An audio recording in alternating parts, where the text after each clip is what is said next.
Welcome back. Higher Education Minister Nzimande says universities are all going to complete the 2020 academic year in March next year. He made the announcement earlier in Pretoria, where he was addressing the media on further measures his department will implement to curb the spread of COVID-19.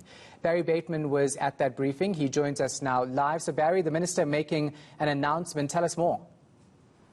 Yeah, very important announcement, Shahan. And one of the big things that has been worrying many students, but not just the students, pupils in school, matric pupils, in fact, because they'd be worried about whether or not there would be place for them to go into university. So we were told today by Minister Nzimande about the challenges that had been experienced in the higher education sector this year caused by COVID.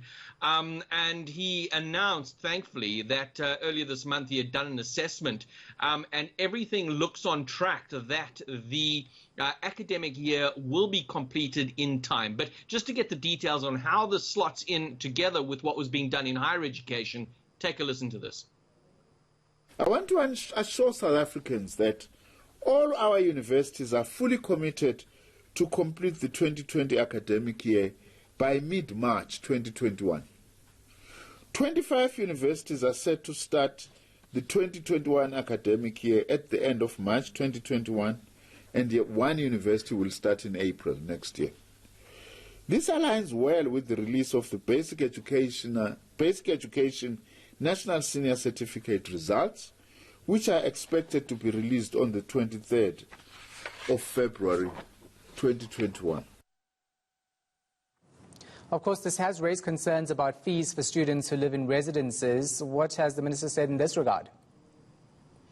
Yes, Shahan, also a concern for students.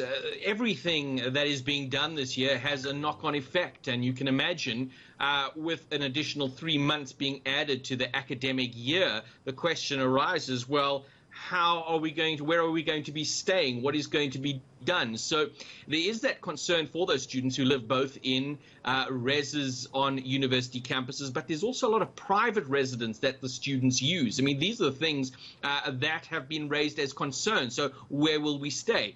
The minister assuring the students that this is being dealt with. Take a listen. On tuition and accommodation fees, I would like to remind everyone that on the 5th of October 2020, I released directions in the Government Gazette to provide a framework for tuition and accommodation fees in the university sector for the 2020 academic year. Students who are staying in university-owned, managed or leased accommodation will not have to pay any additional accommodation fees as indicated in the Gazette. Those who are staying in university-owned accommodation. However, I am aware that there may be additional costs for some students in respect of private accommodation allowances. In this regard, we urge all private accommodation providers to work within this national framework that I promulgated as provided for in the Government Gazette, and I request that wherever possible, universities assist students in negotiating with private providers on this matter. And of course, we know NSFAS students were promised laptops to assist with the new learning under COVID-19 and the lockdown. What's the latest on that?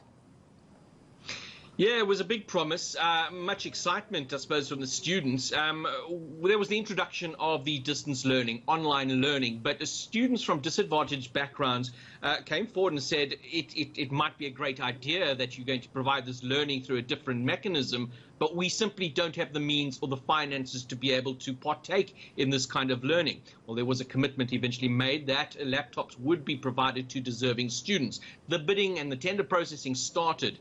Minister Nzimande is saying that process has concluded, but unfortunately, because it has taken so long, Shahan, the devices will not be distributed this academic year. Only from 2021 will these devices be distributed to the deserving students. But to take from that, not all is lost. The minister saying that there will be a commitment to include online learning from this point going forward, because they see the value in what it has done for the ability of the students, this mixed or the blended learning methods. All right, Barry Bateman in Pretoria, thanks for that.